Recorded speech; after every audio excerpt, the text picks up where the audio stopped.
We have more information than any generation in history, and somehow we're more confused than ever. People are quietly asking questions they don't always say out loud. Is anything real? Is anything actually true? Can anything be trusted? Even when we say truth doesn't matter, we don't live that way. If we break our arm, we go to the ER, not the zoo. When someone says, "I'll be there," we expect them to show up. In response to a calling I had to explore truth more deeply, I reached out to a former professor of mine, Warren Edick, a self-described small village philosopher, to explore truth together. These are not lectures, they're conversations about truth, meaning, and how we live. This is the Truth Project.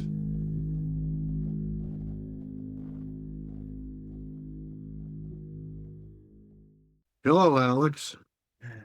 Hello, Warren. Welcome. Thanks for joining me today for this conversation about truth. You bet. Happy to be here. Thank you. Well, the last several weeks, we've met a couple times to prime this conversation, and so I've got a lot going on in my mind about thinking about truth and communicating it. I think one of the best places to start this conversation is to revisit just some simple examples of truth in everyday life that kind of make it plain, at least in one sense, what truth is. And one of the examples that you shared that I kind of most enjoyed is if when you break your arm, you don't go to the ER, or you don't, sorry, if you break your arm, you go to the ER. You don't go to the zoo to feed giraffes. And in simple words, because it's true that going to the ER is better than going to the zoo to feed giraffes. And I think this is an interesting example of what truth is, at least in one regard. And it's hard in my mind for people to deny, a statement like that. However, and I've found a poll just recently that says about 60% of young people ages 18 to 29 would say that they do not believe in absolute truth, and they believe that truth is based on kind of each person's opinion. I think in the survey they said each person determines their own version of truth as the alternative to believing in absolute truth. And so kind of where I want to start, and from your perspective as a professor, speaking with a lot of students, how do you reconcile the idea that you break your arm, you go to the ER, that's true, with potentially 60% of young people not believing that absolute truth exists? Is there confusion about what that means? Are people just not thinking critically through this? To me, this seems like a pretty huge paradox, let's say. All of the above and then some, Alex. There's tremendous confusion. There's a tremendous lull in critical thinking. I will most humbly state that it could not have been any lower than it is now since the Renaissance in Western civilization. This is my humble opinion.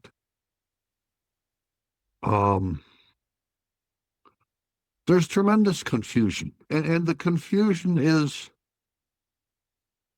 stoked, offered, presented by persons in the position of authority throughout the academy.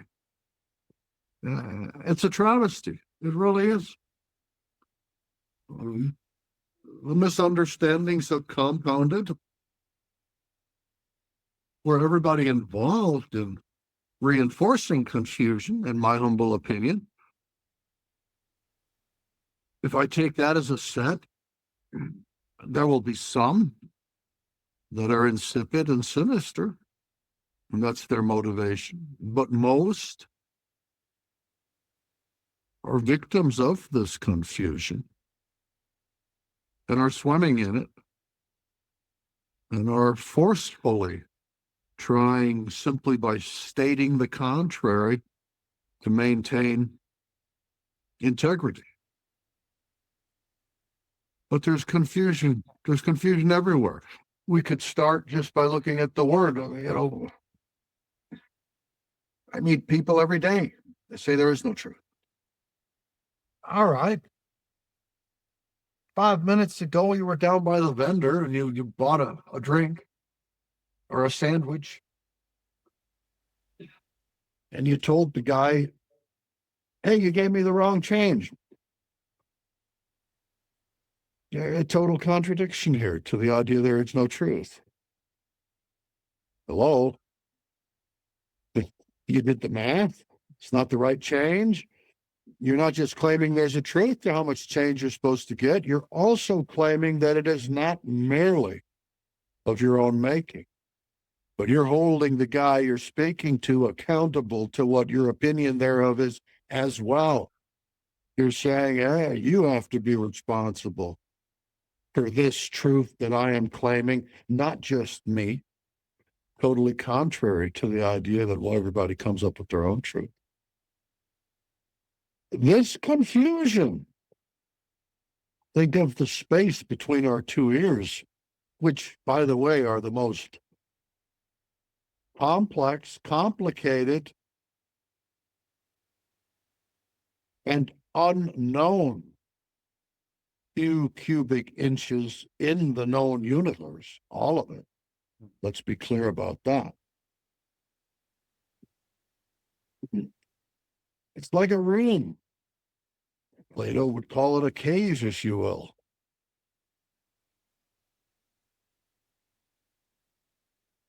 And if you have a lot of confusion there, it's like furniture that is in disarray and it's not letting in a lot of light. It's cluttered. And that stands in the way of well-being, of flourishing, of a classical conception of happiness. It really does.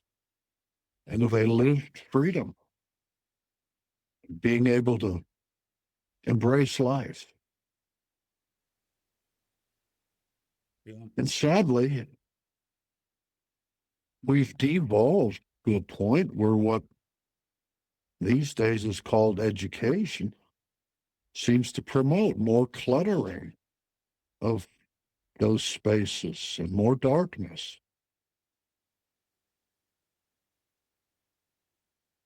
Of course, you want the correct change, and you just told that vendor, hey, you shorted me a block. Yet 5 minutes later, here you are with your sandwich in my classroom saying, well, there is no truth. Each has their own truth. So what if that vendor said, well, that might be your truth that I owe you a buck, but it's not my truth. In my truth, we're even. Why do I have a sense you're the first one to scream out loud, to the barricades, and throw a fit? Yet here you are in my classroom, promoting the idea that that's not such. That's confusion. That's confusion. I mean, I'd never pointed out like that to someone in person. I've learned many decades ago that as an educator, I really don't want to hurt a student. Doing so too often closes them off to me where the work ends that I'm called to do if I want to be an educator. So, yeah, I mean, these are wonderful questions. I mean, they're important questions. I'll never forget, this happened roughly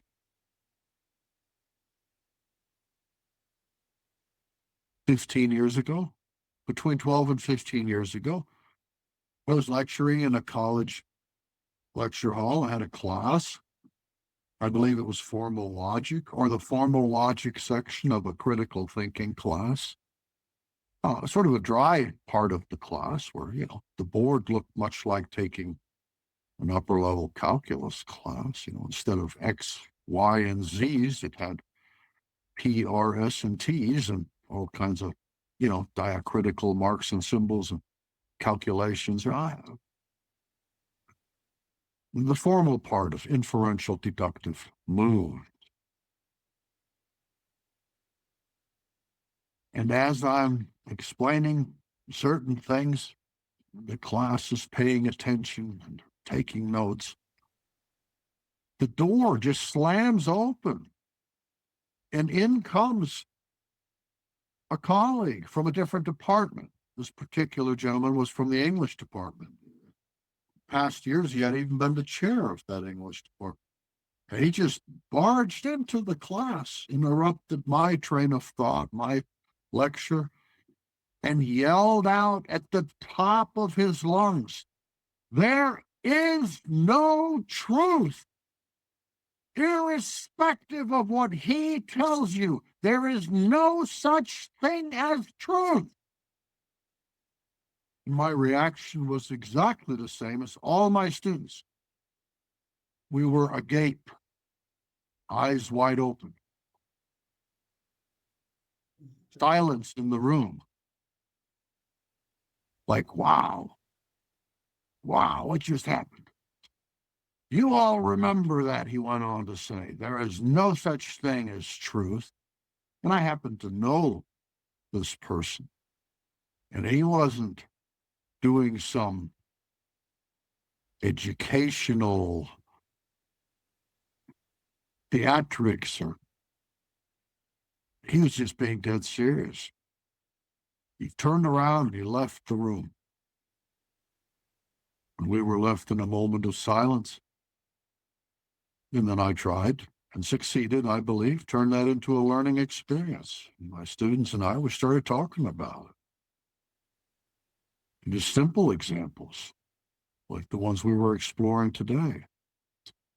Ultimately, I tried to create some clarity with them. And what does that mean? Well, what it means is this, we all concluded. I got them to see it, that if there is no such thing as truth, then I ought not be able to identify one instance thereof. Okay? We can agree that in this instance, that right there, that's true. If that is true, then the claim that there is no truth is a false claim. All I need is one example. Falsify the claim. A few days later, I'm preparing for a class in a lecture hall, and I'm the only one there. And this gentleman, I haven't seen him since, opens the door and walks in. And it's only us two in the lecture hall. And he says, "Hope you're not too cross about that, but it was just too important for me not to convey these things, even to your students." Now, his name was Robert. We'll call him Robert. I'm not going to name names. Okay? His name was Robert. And I said, "Well, I did a good job of succeeding in not embarrassing you in front of my class, Michael." He immediately corrected me, said, "Robert, my name is Robert." And I immediately returned, "But I thought you said there is no truth." And there was a moment of silence. Our eyes met. He turned around and stormed off, and if memory serves correct, never spoke to me again.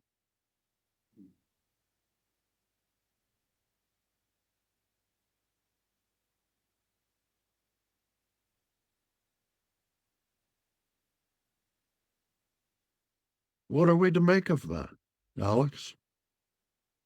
Yeah, there he is. He demanded there's a truth about his name. He even demanded I adhere to his truth about what his name is. I could have pulled that right there in front of the class and have my students fall off their chair laughing. And they would have, but I refrained from doing so. But I couldn't help myself when we were alone in the room to pull exactly that card. What did he have left about that to say? He turned around and stormed off. So forgive me. Let's call it what it is, verbatim. An exercise in stupidity. That's what it is, verbatim. You can go to college campuses now and universities, and the higher up the ladder you go, the greater the exercise of stupidity you may encounter. I've been to places where the more stupidity you can exhibit, the more tenure advancement you receive.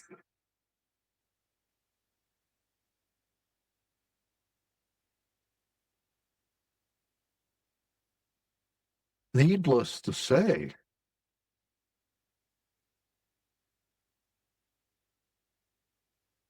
that does not bring to bear a service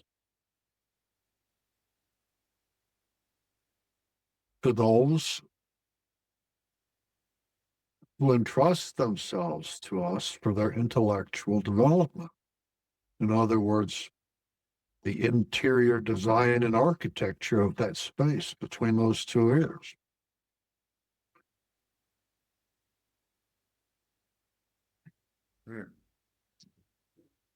Yeah. So confusion abounds. It's reinforced by the education system and the internal workings and incentives in there. It sounds like, and yeah, I mean, do you experience people who will engage in those questions when you ask? Have you asked someone? Well, I thought you said there was no truth. Now you're claiming that you want me to call you this name as if that's true. Or have you found people typically just turn away and run out of the room when confronted? Figuratively speaking, they will all turn away and run out of the room unless they are human beings that don't have a marked agenda in that regard, vis-a-vis students who are simply trying to figure out which way it is. Is it that or is it this? Mm-hmm. But people who have an agenda, who are absolutist in their truth, that there is no truth, wink, wink. Yeah, they may engage me, but the deeper down we go, eventually they turn around and run away or start calling you names. Okay. Usually you're a Nazi, a thought Nazi, because, you're making me feel uncomfortable as if with the logic, just the logic. I'm running out of room. That's you being oppressive. Of course, there's nothing. What are they going to do other than run away or just try to yell over you? But here you get into all these things, this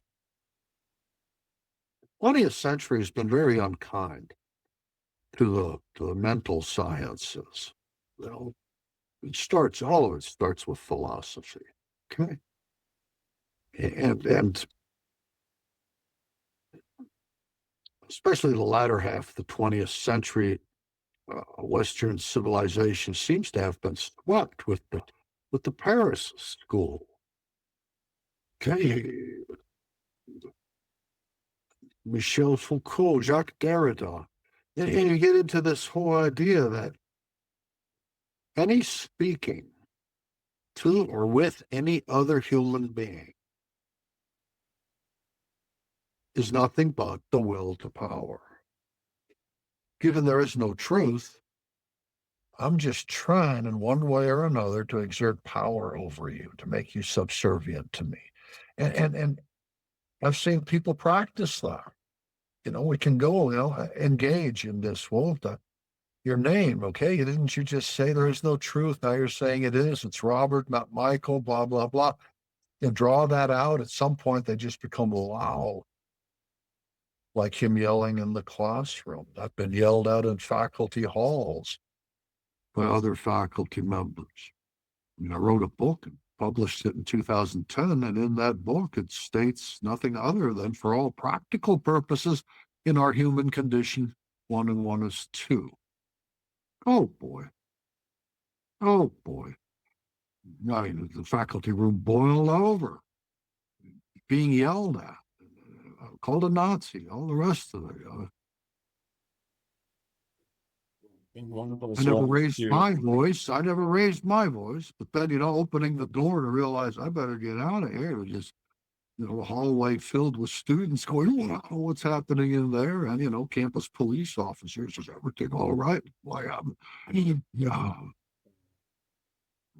Stuff like that. It seems to be ubiquitous.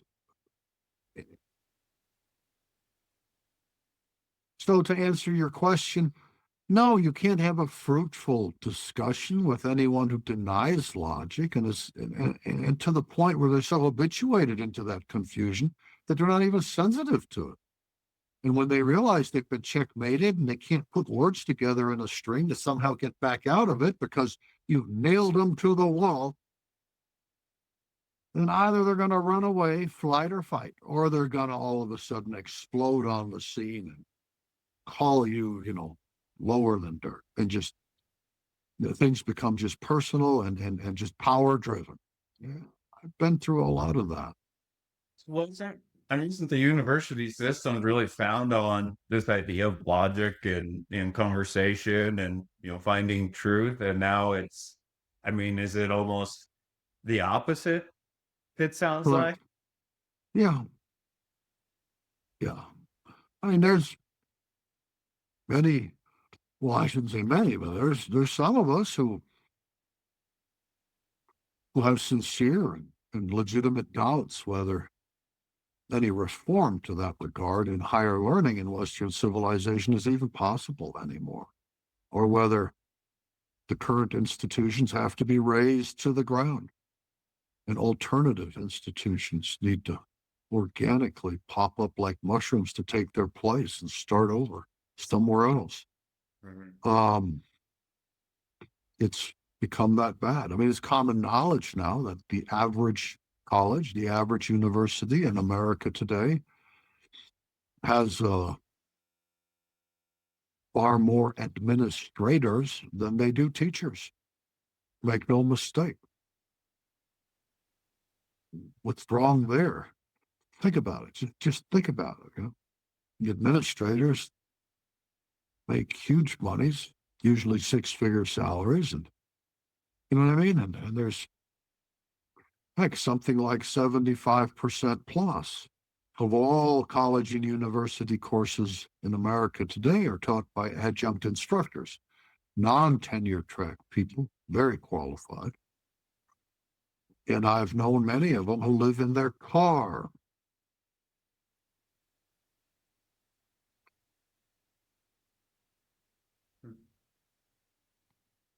Things are really upside down. But now we're into politics and all that kind of stuff. Yeah. Well, yeah, imagine this conversation over the series. We'll go into a lot of different interesting places. So that's fine. Yeah, so I think it seems clear there's people who are decidedly anti-truth. They're not going to believe it. They're not going to talk about it. They're going to fight and scream and run away. And it seems like maybe they the majority demand the correct change in the marketplace, right? Right, but still demand the correct change in the marketplace. And we can sit and kind of look at that the contradiction. And I think though then there's probably, I can't imagine that's the majority of people, but perhaps it is in certain age groups and in certain places. I don't know. But my guess is there's a big chunk of people who are kind of caught in the middle between, this confusion. They're living in this confusing world where the, institutions that represent, critical thinking are saying, it's all nonsense.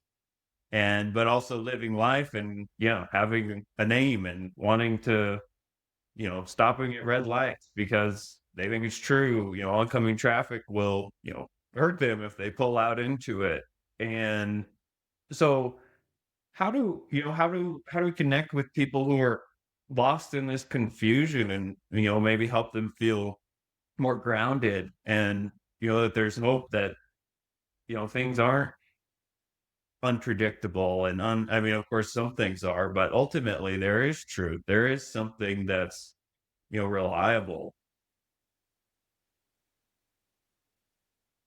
Those are very insightful questions because, first of all, there's a large group like that who's just caught in between.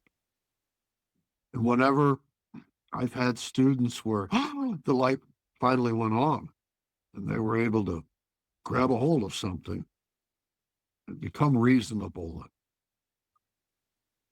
the gratitude they extend to me, along with the respect, is all of proportion to what I deserve. Even years later, I mean, it happens quite frequently that I'm contacted more than a decade after having had a student and them telling me, "Have you the man?" And I'm like, "Well, not really." But apparently that really interacting with me really helped them. And then finally they were able to come out of the confusion. I mean, there's a lot to be said. Climb towards what the ancient Greeks called metanoia, as opposed to wallow your life away in paranoia.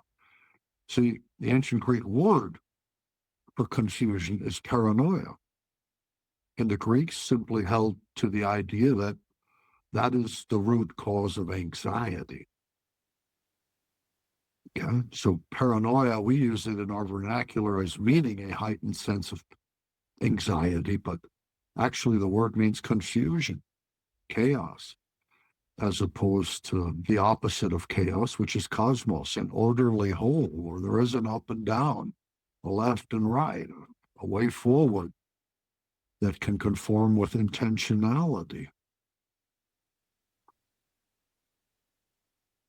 And bringing some light to bearing here, some order, can make all the difference in apprehending meaning in a person's lives, meaningfulness, lasting, meaningful relationships, and all of these things. It's essentially important that we try not to walk through all of life simply accepting that we're confused. That's not the telos of being human. That's not the purpose of it all. Yeah, but if there is no truth, then there is no purpose. It's all relative. Who are you to say, yeah, well, Richard Bach, long time ago, an author, wrote a book, The Adventures of Illusions, The Adventures of a Reluctant Messiah. Sort of a 101 spirituality, kind of like New Age, it's secular, blah, blah, blah. But a neat story if you're young.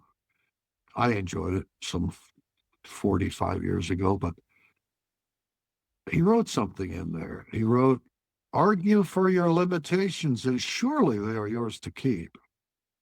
Those words ever spoken. If you demand there is no truth, then there's no getting through to you. I mean, this harkens right back into C.S. Lewis, who writes, the gates of hell are locked from the inside.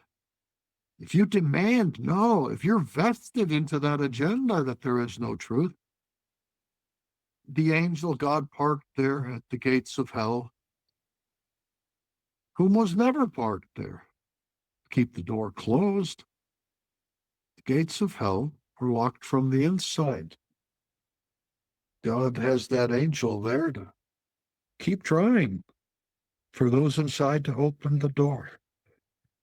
Keep trying to just say, "Hey, please, come on, open it. It'll be all right." They demanded stay locked. So You can't reach down until they cry uncle, until they've suffered enough. They're done with all the pain. Then they're open to have this conversation. But there's a whole army of them that are not like that, are just stuck in between, not exactly knowing. And I think what is important is to get some handle on this word, truth. It's a bit, in the confusion, it's a bit like the word God. In that, and I also teach comparative world religions in higher learning, and my experience is, contrary to popular belief, my experience is that the word God seems to mean as many things as there are people using the word God. So I've had countless discussions with people who are both talking about God and pretending that we mean the same thing, when in fact, there's no reason to even make that assumption.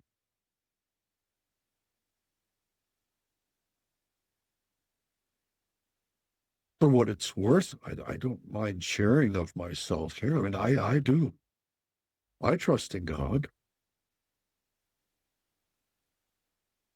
Yet, of the thousands of atheists I have met in my life as a scholar, as a teacher,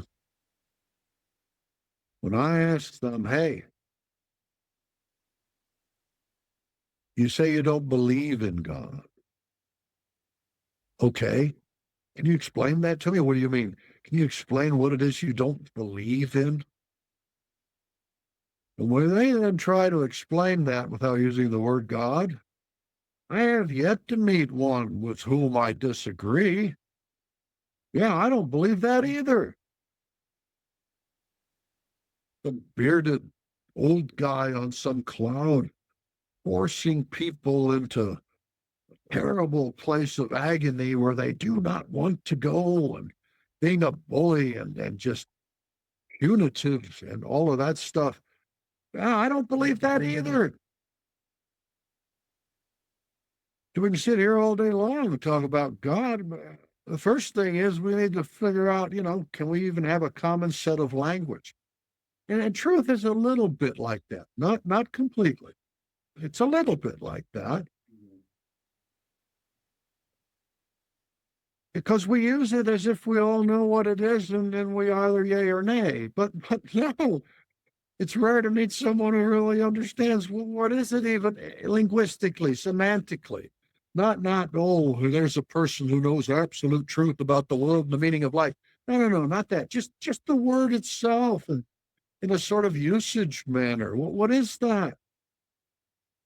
You started earlier, which was really interesting to me. You used the word absolute truth.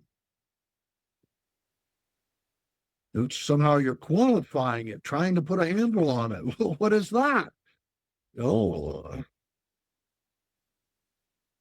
I meet people, I've had many discussions with people who even have an agenda that there was no truth, or at least until they ran away or started screaming and yelling, becoming combative. Until that moment, at least we went far enough down the rabbit holes of just reasonable investigation, where they would say, to use the other example as a metaphor, yeah, my name is Robert, but when I say there's no truth, what I mean is there's no such thing as the truth. All right, well, what does the impart on the meaning of truth? What are we talking about? the. That makes it clear now. Now we know. Now we have a meeting of mind because you said the. It's like, okay, I mean, gosh, apart from the fact that that seems to be the root now to Teos, um, the O.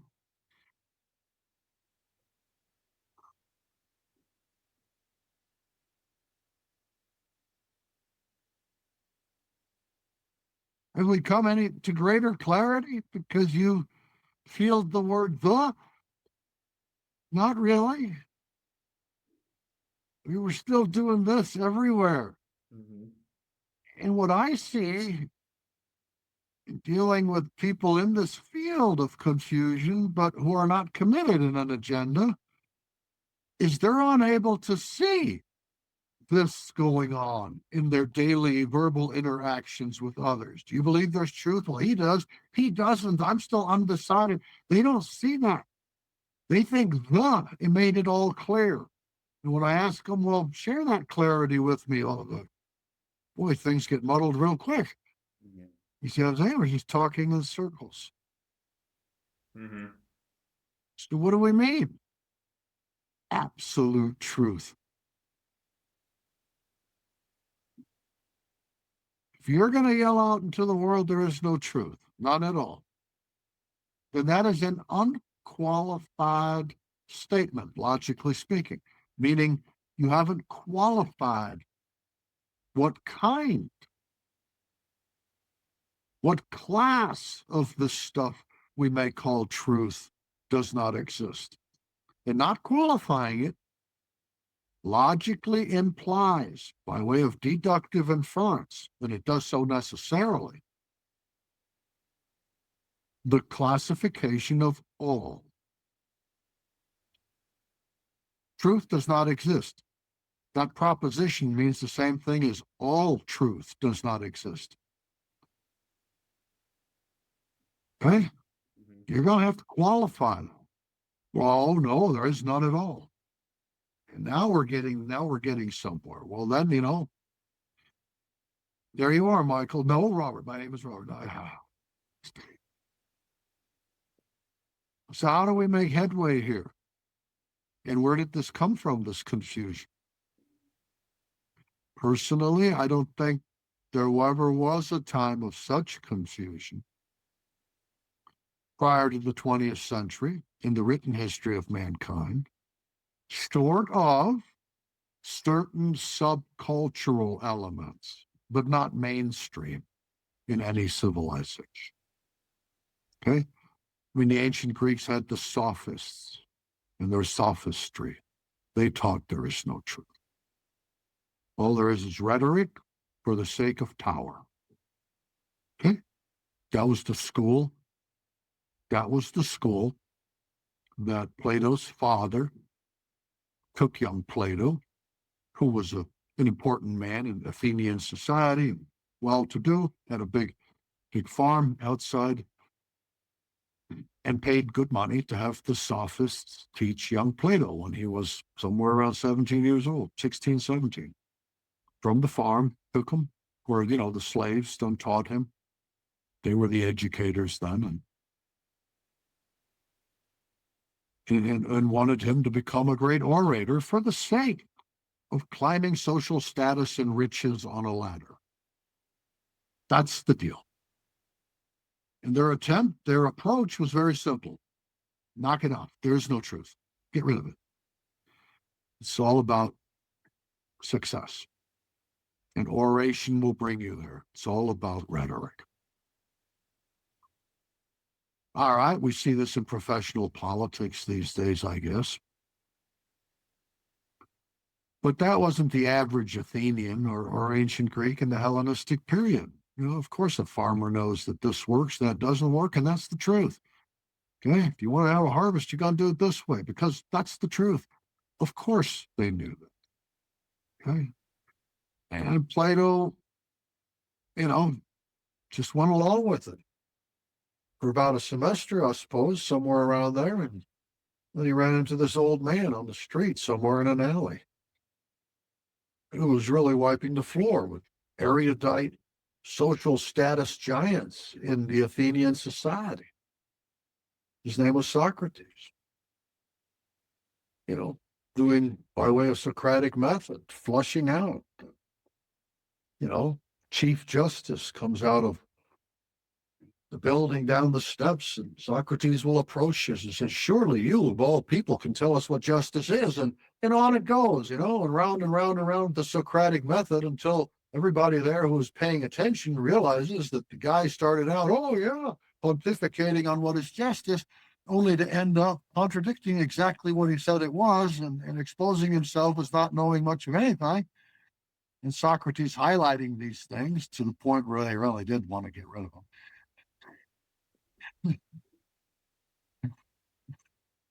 And Plato fell in love and realized, yeah, that makes sense. Of course, there is such a thing as truth. Of course. And for that insight to take place, it is not necessary to embrace the idea that there is such a thing as absolute truth or the truth or whatever it is people mean by such qualifications. Your name is Robert, not Michael. That's the truth. You know it. I know it. I'm just drawing it out of you, buddy.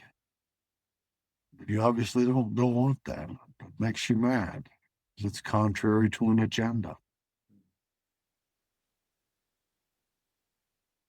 So little things.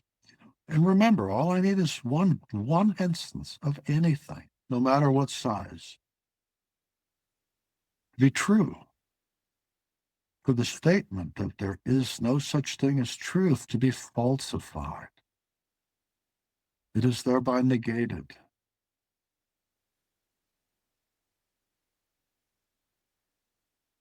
There's much more going on here. How did this happen? And we can talk about that if you want to. Where does this come from, this confusion? What are the main pillars of how this happened? That this became mainstream in the 20th century. That my field, philosophy, was basically hijacked by imposters over the course of the last 130 years. How did that happen? So if you ever want to, if you want to explore that, we can do that as well. We definitely do want to explore that. Maybe that'll be something we explore more in depth in some coming episodes. I think one thing I'd like to ask, people could draw conclusions and just from our conversation so far, but I think at this point I want to kind of ask, why does it matter? Does it matter for for an average person? Does it matter if they think what they think about truth or what their friends think about truth and what they say they believe? Is it relevant, or is this just important for a philosophy classroom conversation? That's also a very, very good question. It's essentially important. Essentially important, if you wish, to be human, as opposed to merely being essentially important if you wish to take a philosophy class at college. It's essentially important. We're social animals. We do want meaningful relationships, either with society or with our village or with a life partner, a friend, a spouse. But we do need some sort of affirmation. We do want to go through the joys and despairs of life, not all alone. We don't want to be all alone.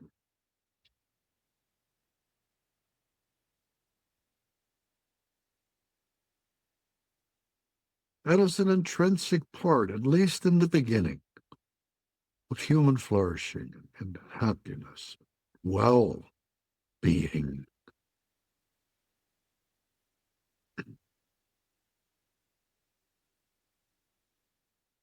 There is no such thing as a meaningful, nor such a thing as a lasting relationship with another human being without a modicum of coming to trust them. And what does that mean? It means that what I perceive and apprehend of them as a human being, as it enters my life, there is a truthfulness about that. It's not chaotic. This person tells me, hey, I'll pick you up tomorrow at 8. I'm willing to allow myself to have some sense of, yeah, I'll be picked up at 8. It's important for me to be somewhere at 8:30, and I don't have to make plan B arrangements. I'm inclined to believe I'll be picked up at 8. Why? Because Johnny told me he would, and we're friends.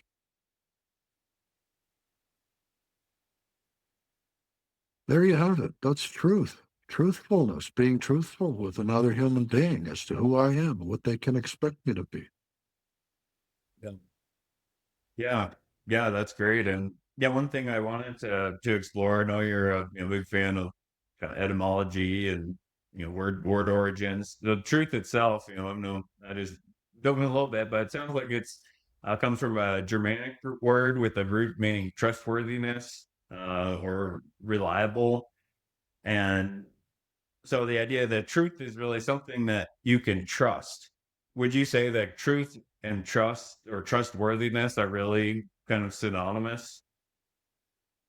Yes, as Wittgenstein would point out, we're two petals on the same flower in semantic space.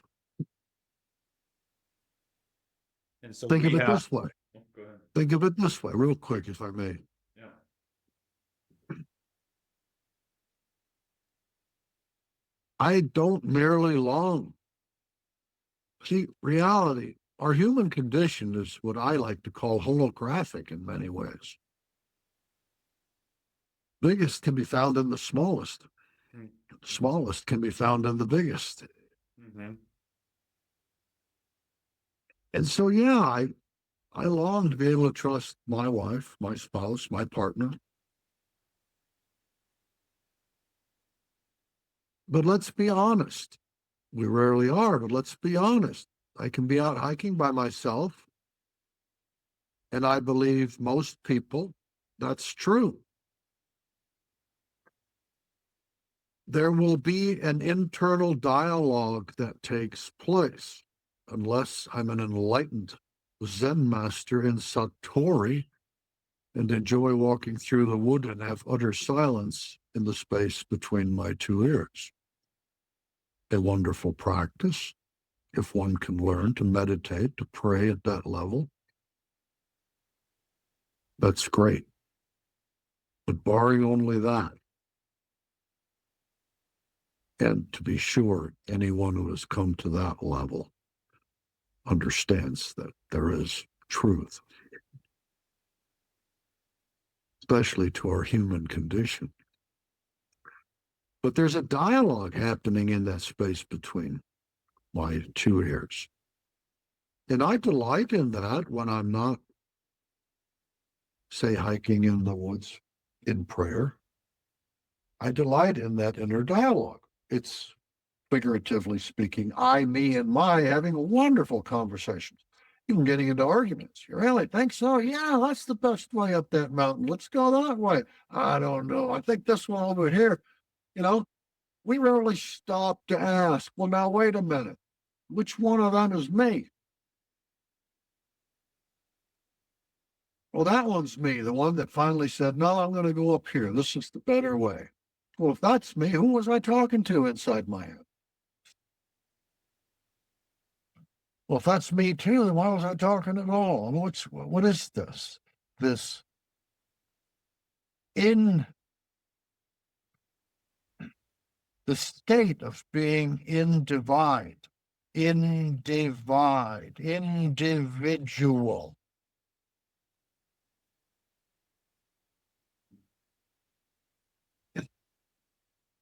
There too, most essentially, I wish to reach a place where I can trust the voices in my head, where I can trust the participants of inner dialogue in that space in between my two ears, where a dialogue can take place anytime without me speaking a word into the world in front of my eyeballs.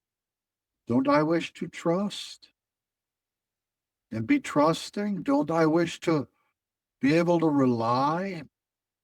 We are beings with a profound capacity and therefore need to know. We are capable of knowledge, meaning we can do science. Hitherto, we're the only life forms in the known universe who can do that. Okay? Science, Latin, scientia, meaning knowledge. We are capable of knowledge. What is knowledge? That which allows me to trust. That which allows me to base trust on the reliability of my inner dialogue, to become a knowing being. How am I going to go through life today? What am I going to do here? Well, I'm going to do that because I think that'll get me closest to where I want to be, not just in the outside world, but also in the inside world, coming to be at peace with myself and not wanting to be buried in remorse and despair. Let's do this. And I long to make headway into the realm of being able to discern what that is with some sense of reliability, trust, to find within myself a trustworthiness. So it happens on the inside just as it happens on the outside with other people. You can't get away from it. It is called our human condition. And so truth and trust very much are, at the very least, two sides of the same coin.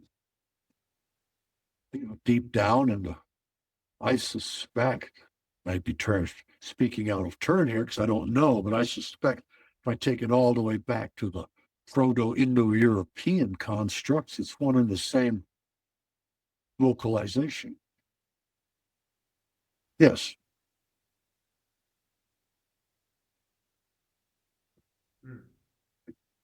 Yeah, so I just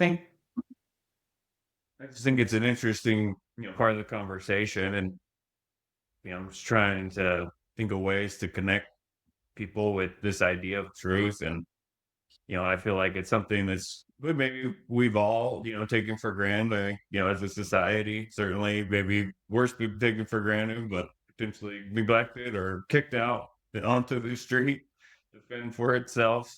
Um, and but yeah, I think but we just so depend on truth, and I think just it's so important to have this conversation to start getting some clarity and amidst the confusion and this tension of the academic world and so many voices saying, no, no, nothing's true. You essentially must live in confusion, but at the same time, well, I must live my life, and I want to, have thoughts, and I have friends, and I want to engage and grow and build things, and it just seems all of that so connected, to truth as a basis for anything to be built. And so, but I think the trust component of that is quite interesting. And I've been thinking about like if you have a cane, and you're going to lean on it, if if you have a not a trustworthy cane, it may break and maybe you'll get a piece of wood shoved up through your hand if you're leaning on something that's not actually true, or reliable. And I think, to kind of extend what you're talking about, why truth's so important, if we're going to lean on something, well, for one, we can, we could be hurt. We could definitely get hurt if we lean on something like this cane that's not strong. If we're leaning on it and it backfires and actually, hurts us and proves to be untrustworthy. Obviously we'd want to seek we as best as we can, and I think this is a struggle for many people. We should learn from other people's mistakes, and we should be able to look out in the world and say, oh, that's painful. If you do this, this will hurt, or if you don't do this, pain will come as a result of it. And obviously pain is a big motivator and a factor and an influence. And I think, we'll get more into depth on that and how that relates to truth and our, approach to it, relationship with it. But yeah, I think, if when we're relying on something or we're trusting in something, when we're believing something's true, that it's not, we could get a cane through our hand, or we could fall over, fall on our face, or, many things. And so yeah, I appreciate the dialogue on that, and kind of a further exploration of truth and why it's important. I think, again, really just inviting people in this introduction to the conversation to maybe just revisit truth in the way that they think about it, and kind of escape from the confusion of living a life depending on truth, and so many voices in a culture saying doesn't matter. Um, yeah, I don't know what your thoughts are about that.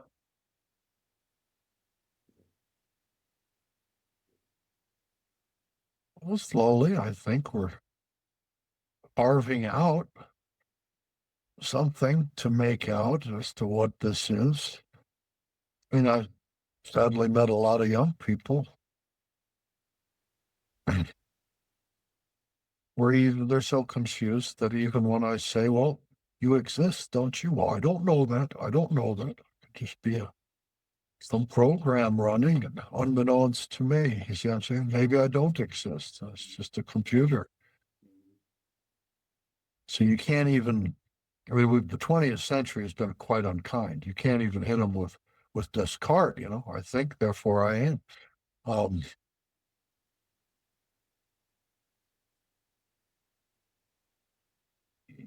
You really outlined it nicely just now. Namely, here's a truth. Okay. You deny any kind of truth and maintain that denial, most likely in the hopes of that somehow maximizing your freedom, which in reality, unbeknownst to you, it does the opposite. But anyway, doing that causes a life of suffering,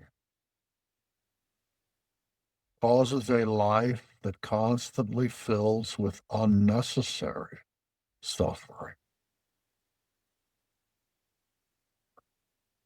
Just flopping like a fish on the canvas from one drama to the next in life. You also said it wonderfully. You said we want to build something, be it matters of the heart, relationship, anything. We want to build something. I have to be able to trust there's a cornerstone that when I start building, it doesn't just fall down. Or if I'm sensible and I'm open to the idea of any kind of truth existing, well, if it does fall down, then I'm going to reason. That would mean that maybe the cornerstone I used wasn't a good cornerstone, or no cornerstone at all. Let's go find a different one. Let's try it again. Trial and error. And being sensitive. I got a big hole and scar in my hand because that walking stick sucked. It wounded me badly. I need a walking stick again. Well, I'm going to try a different piece of wood. I mean, that's not that one. How often do I need to put my hand on a red hot burner before I admit, yeah, there's the truth. That hurts. And it's unnecessary for me to keep experiencing them. There comes a point when, okay, the truth is that thing when it's red hot, that'll hurt you. That's the truth. I'm going to trust myself. That's what it means to declare that in myself. That's the truth. I've experienced it. So I'm going to call it the truth and move on from there. Boy, my hand hasn't hurt not nearly as bad since I did that, since I declared it the truth and moved on from there. There's a cornerstone when you see a red hot burner. Yeah, don't put your hand on that. Life sucks. You don't grab hold of anything being true. And none of what I just said has anything to do with buying into the truth or an absolute truth or God or no God. Put all that aside. Just little things. Is it true? Alex, Kosley, and Warren Edick are having a conversation right now. Yes, it's true. Well, if that's true, then it's certainly false to claim that nothing is true, because at least that much is true. And if one thing is true, well, then there is at least one kind of truth, namely that one. Start there. And yes, life sucks. If I wish to hold on to the idea that there is no such thing as truth, because I've destroyed, thereby, perhaps unknowingly, but I have destroyed, hotwired and destroyed the ability to learn, to put things on top of each other like Lego pieces and it not falling down every time I do that, and just life appearing to be random. And I understand that we glorify the random nihilism of life in the Hollywood crowd. I mean, I was a young kid caught in darkness, watching this movie as it just came out, Barfly, Mickey Rourke.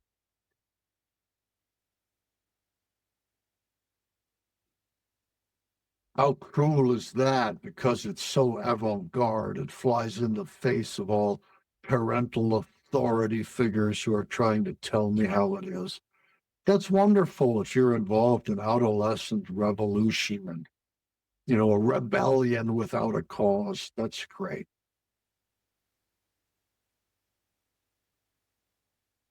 But if you're caught up in adolescent rebellion without a cause, and you just turned 46 years old, your life sucks. Your life sucks, and you know it. And it doesn't matter how often you say, no, not true, not true.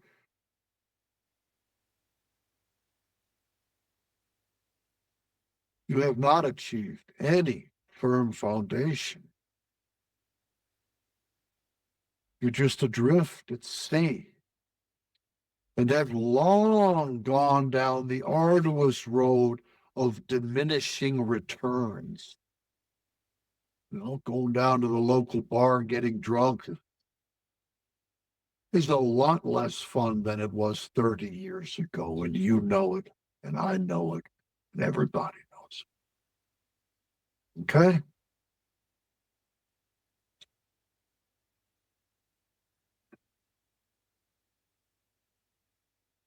We owe ourselves better.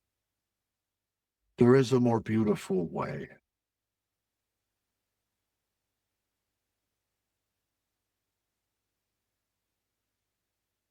You think Oh, there's hope to see through the confusion. yes, yes, there is. And here's why. In an open and fair encounter, Alex, who has ever known truth to lose?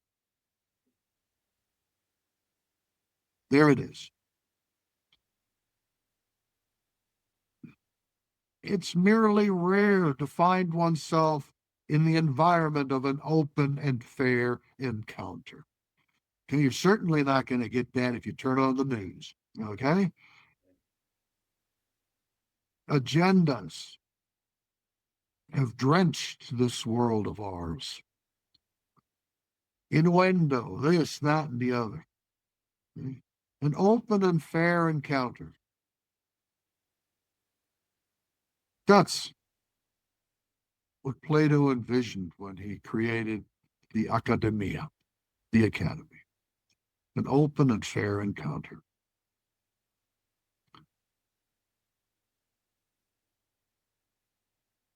There you go. And so, yes, there's tons of reason, more than ever perhaps, for us to have this conversation.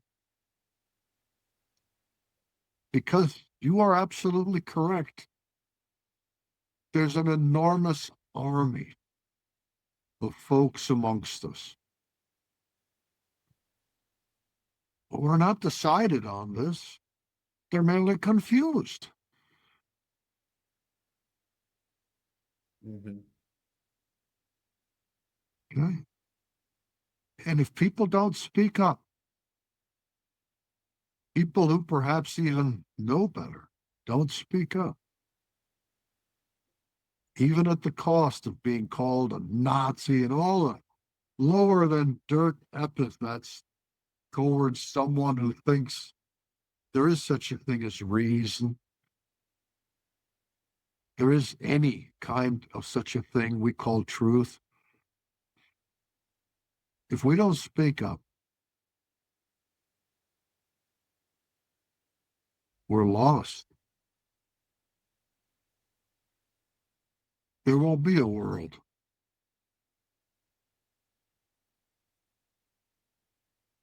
And, I certainly appreciate you joining me to talk about truth and to, have a conversation that hopefully will connect with people and give them some hope in the confusion that we live in. That there is something there that's trustworthy that we can rely on. And then I think in this conversation, part of the dialogue was really like, well, it's there. We already do it. It's not has to be a spiritual, religious exercise. We're just living life. We're practicing truth, and we all need something to depend on. We want something to depend on.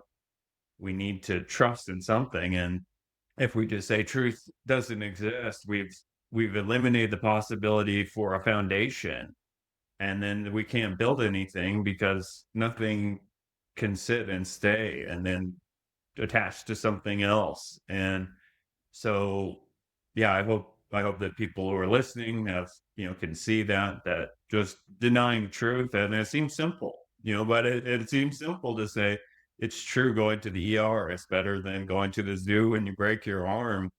Yeah, is that controversial? Is it controversial today that 1 + 1 = 2? And are you more likely to get yelled at about 1 + 1 = 2 inside of the university versus in the grocery store? And what are the implications of that? And so, I think this is a good introduction. Just reconnecting with truth, maybe as like an old lost friend, but something that's trustworthy is there, that's what we want to be talking about here. Very good. Thank you for having me, Alex. Yeah, it's a pleasure, Warren. I look forward to our next episode and really diving in and starting to unpack this in some different ways. But thank you again for your time today and for agreeing to be a part of this conversation.